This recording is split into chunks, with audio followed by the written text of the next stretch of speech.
Olá, a quarta edição da campanha Julho Verde, que nasceu para marcar o Dia Mundial de Prevenção do Câncer de Cabeça e Pescoço, dia 27 de julho, é o tema do programa Nossa Saúde de hoje. Vamos falar sobre os sintomas da doença, prevenção e tratamentos. Fique com a gente.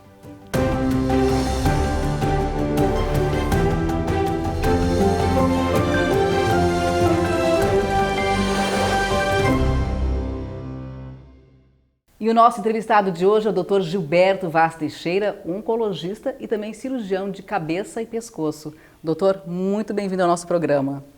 Olá, Rafaela. Olá, telespectadores. Para começar, o câncer de boca é o mais comum aí na região da cabeça e pescoço, né? Quais são os sintomas dessa doença? O câncer de cabeça e pescoço, ele é um câncer que, na verdade, engloba de uma maneira genérica todo o segmento de cabeça e pescoço, e aí inclui a boca, a laringe, faringe, a própria pele e a glândula tireoide. E a boca é a região no sexo masculino, onde a gente teria uma maior prevalência de câncer. E o câncer na região da boca está geralmente relacionado a uma ferida que não cicatriza, e o paciente ele tem aquela lesão, ela vai progredindo, no começo ela é indolor, o paciente não sente dor, mas depois, quando está numa fase avançada, aí realmente o paciente tem dor, dificuldade de mastigar, dificuldade de engolir e às vezes pode ter até um sangramento. Um outro fator importante com relação a sintomas e que é um alerta para que possa ser uma doença maligna é a presença de um nódulo no pescoço, a famosa íngua. Então, se o paciente tem uma ferida e tem uma íngua, e ele está no grupo de risco, aí realmente é um sintoma assim, bem forte que chama atenção, que possa estar relacionado a uma doença maligna. Doutor, segundo o INCA, o câncer de boca seria o sexto aí que acomete homens, que mais acomete homens, e 12º que mais acomete mulheres. Por que essa diferença? Perfeito. Por que ele acomete mais os homens? Há uma, 2 décadas atrás, o câncer de boca era o quarto mais prevalente no sexo masculino. E isso era em função do hábito do tabagismo e do etilismo. E, obviamente, isso antes era um hábito muito relacionado ao sexo. Hoje, nem tanto. As mulheres elas acabam fumando tanto quanto o homem. Exatamente. E aí, essa diferença existia. Hoje é um pouco menor, até porque o tabagismo ele reduziu, isso é fato, um pouco.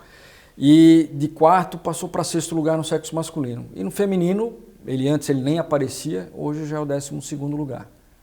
E pesquisas recentes apontam que houve um aumento aí na incidência desse câncer, o câncer de boca, em homens mais novos e que não bebem e nem fumam. Por quê? Com a redução do tabagismo, o etilismo a gente não pode falar isso, mas com relação à redução do tabagismo, observou-se que os cânceres de boca, eles haviam reduzido. E o câncer de faringe, de garganta, ele manteve-se estável. Então esse fenômeno epidemiológico foi estudado e aí detectou-se que 50% dos tumores malignos que acometiam a orofaringe, eles eram HPV induzidos, que a gente chama. Ou seja, eles eram relacionados ao vírus HPV. Com a mesma maneira que ele se desenvolve no câncer do colo do útero.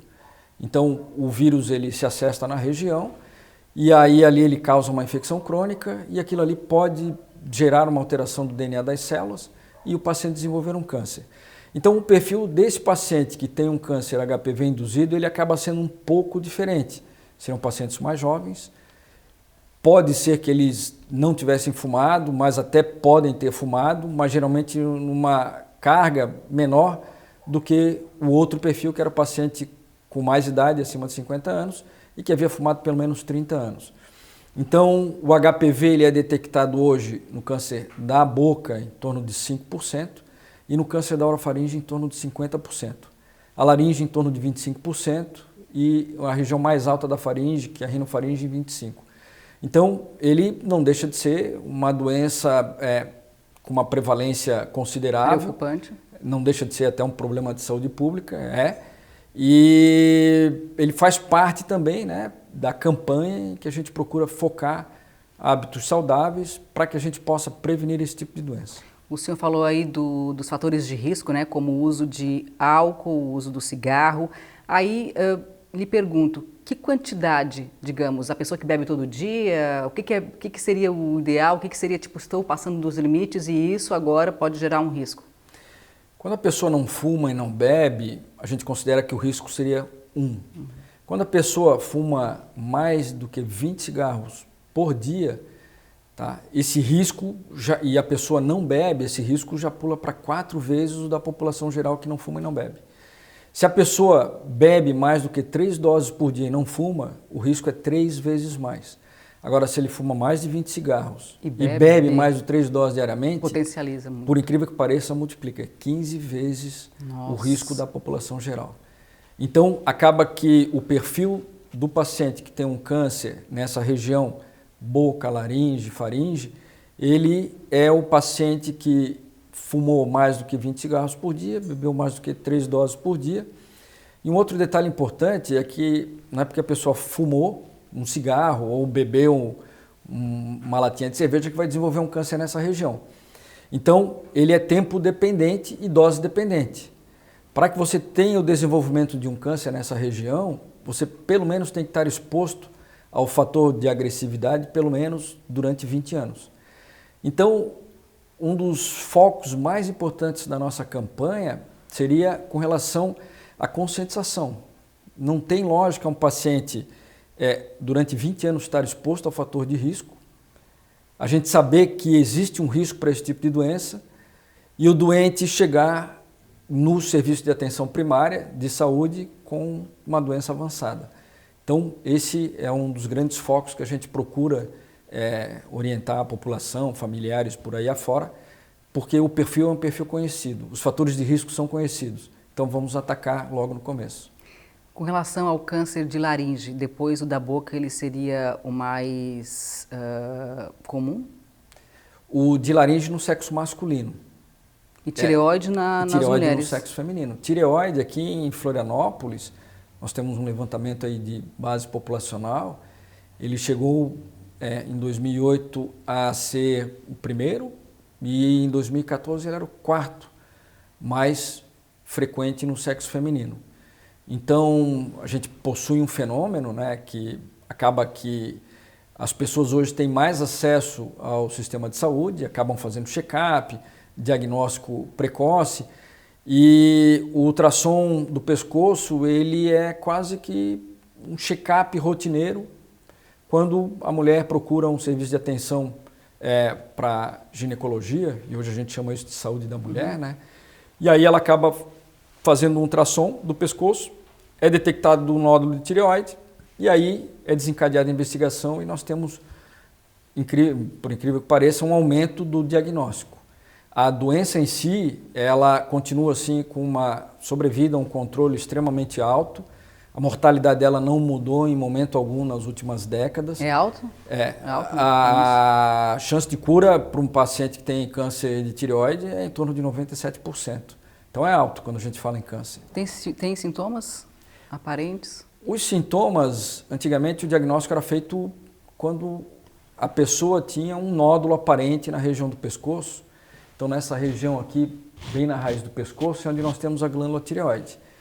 E quando se desenvolvia um nódulo, a pessoa procurava o serviço de saúde e aí era feita a investigação. Então muitas vezes os nódulos de tireoide eles já estavam numa situação um pouco mais avançada. Hoje não. Hoje a pessoa tem uma rouquidão, a pessoa tem um desconforto no pescoço, ou vai fazer uma avaliação para ver o fluxo das artérias carótidas para prevenção de AVC e acaba detectando um nódulo de tireoide. E na maioria das vezes hoje essa detecção é em pacientes assintomáticos. Só o ultrassom que mostra o nódulo. E com relação ao tratamento, né, desses cânceres, tanto o câncer de boca quanto de laringe, da tireoide, como é que é feito isso? O tratamento são tratamentos distintos. O câncer de tireoide, o tratamento é cirurgia. O perfil de pacientes são mulheres, com hábitos, na maioria das vezes, saudáveis. A cirurgia é curativa. O controle da doença é em torno de 97%. O único inconveniente é que ela passa a ter que tomar o hormônio da tireoide o resto da vida. Mas o tratamento em si é um tratamento com uma resolutividade muito boa. O da boca e da laringe, ele depende basicamente do estágio em que a doença, que o paciente procura o serviço de saúde, se ela está num estágio inicial ou avançado. No estágio inicial a gente consegue tratar com cirurgia, às vezes radioterapia. Agora no estágio avançado, aí não tem conversa, a gente tem que usar a cirurgia, a radioterapia, a quimioterapia. O tratamento ele é mais oneroso, mais difícil, com maiores chances de sequela, com mais dificuldade de reabilitação. Então, o sucesso do tratamento está diretamente relacionado à fase do diagnóstico. Detecção precoce. Quanto mais cedo, maior a chance de cura. Quanto mais tarde, mais difícil. O INCA aponta que devem ter 43 mil novos casos de câncer de cabeça e pescoço por ano. É um número bastante alto, preocupante. Sim. E quando se fala câncer de cabeça e pescoço, acaba que se direciona mais para boca, laringe e faringe. Porque o perfil é o mesmo, os fatores de risco são o mesmo, então ele acaba sendo estigmatizado dessa forma. Mas se a gente for analisar e incluir o câncer de tireoide, e o câncer de pele, que 60% dos tumores malignos na pele acometem a face, então esse universo de câncer de cabeça e pescoço, ele é muito maior do que só esses 43 mil. Doutor, a gente vai fazer uma pausa agora e na sequência a gente volta então com muito mais informações para você sobre a campanha Julho Verde e também sobre prevenção. Não saia daí.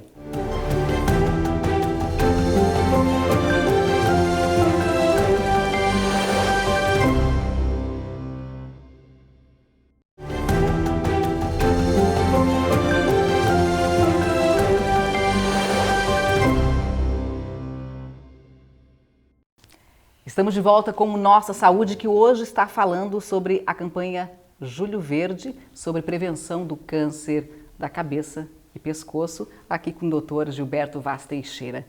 Doutor, então, sobre essa campanha, né? Que tipo de ação está sendo feita em todo o estado?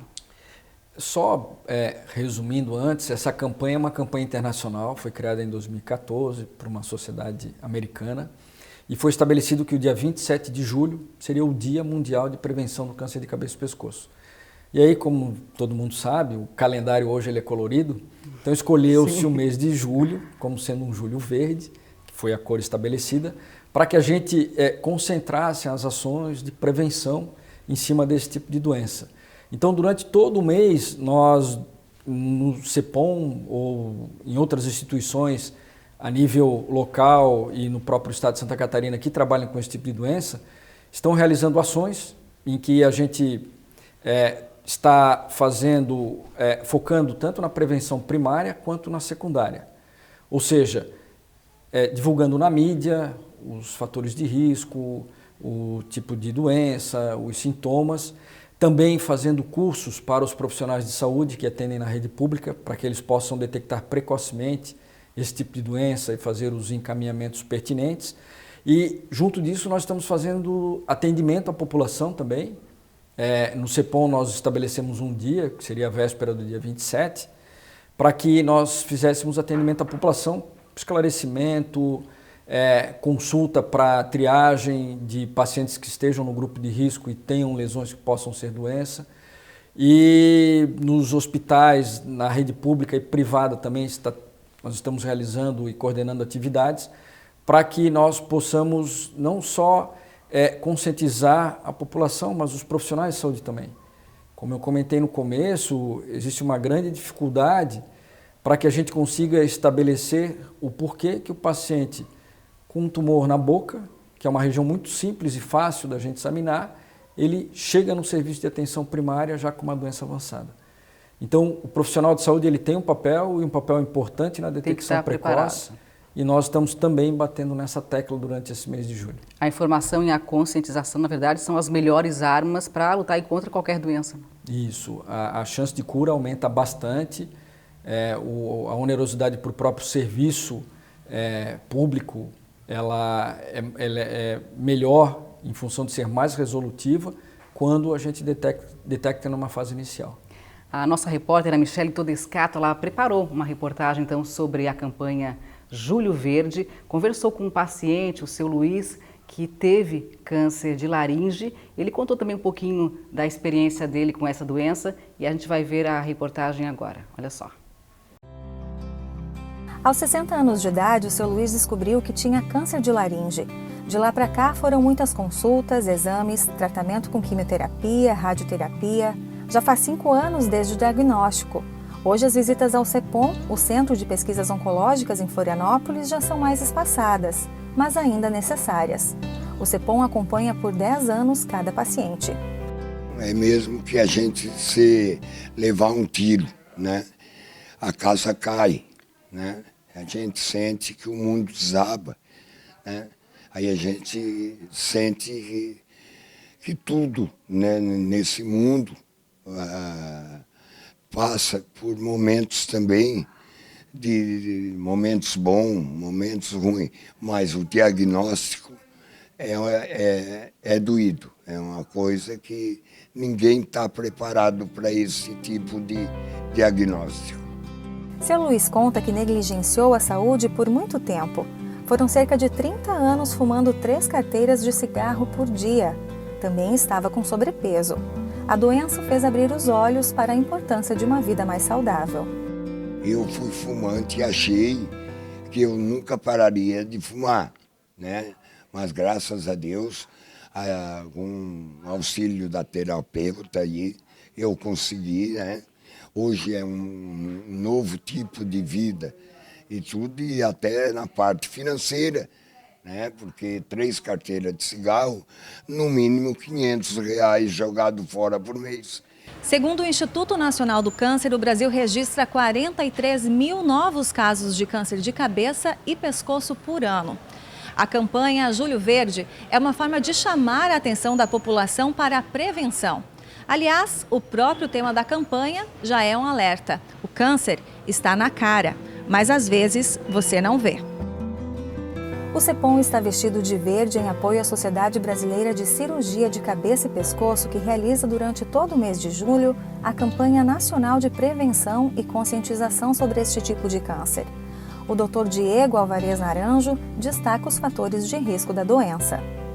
Os fatores de risco são principalmente a mistura de álcool e cigarro. Em relação a câncer de pele, fatores solares, né, exposição muito ao sol, e em relação à tireoide, principalmente a radiação. Esses seriam os fatores de risco em relação à cabeça e pescoço. A gente fala principalmente a feridas que não cicatrizam, caroços no pescoço. Procurem um especialista, né? Procurem um especialista, que isso vai ajudar tanto na investigação quanto um tratamento precoce com muita chance de cura. O médico afirma que o diagnóstico precoce e o rápido início do tratamento são fundamentais para a cura desses tipos de câncer. O grande problema do nosso país, inclusive aqui mesmo no CEPOM, é que os pacientes chegam muito tarde, eles esperam muito tempo para poder procurar ajuda.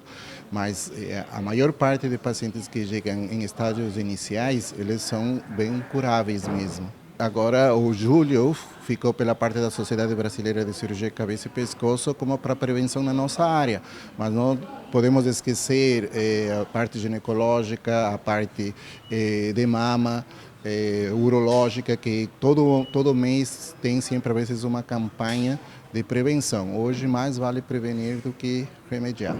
Sozinho, a gente não vai a lado nenhum. Eu tive a felicidade de encontrar uma equipe médica que me deu todo o carinho, né? Me deu todo, se entregou-se no meu caso, né? E hoje, graças a Deus, faz 5 anos, né? Eu tive a oportunidade de ter vivo, né? Agradeço a Deus, agradeço toda a equipe médica comandada pelo Dr. Diego, agradeço ao Dr. João Guilherme e aos demais médicos e funcionários do CEPOM.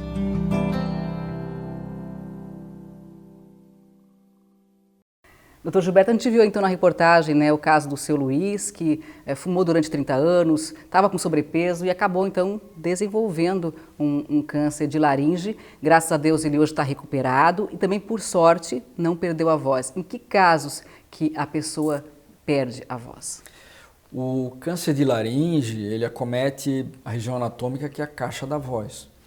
E a fumaça do cigarro agride aquela região. Só para você ter uma ideia, o cigarro ele tem cerca de 50 substâncias carcinogênicas. E o paciente, quando ele desenvolve esse tipo de doença na região das cordas vocais, ele precocemente ele vai ter uma disfonia, uma rouquidão. E é uma rouquidão que ela persiste por mais de 3 semanas. Então, quando nós temos um paciente que ele desenvolveu o câncer na região das cordas vocais, acaba que o diagnóstico ele é mais precoce, porque chama mais atenção. Na região um pouquinho acima da laringe, ele já não tem a rouquidão. Ele tem um desconforto para engolir, a voz muda um pouco de timbre e ele pode escarrar sangue. Então, isso aí já acontece quando ele está numa fase mais avançada. Então, o seu Luiz ele teve um câncer numa região que causou uma disfonia, precocemente procurou um serviço de atenção. E aí, quando o paciente chega nessa fase, nós podemos optar ou por uma cirurgia ou por uma radioterapia.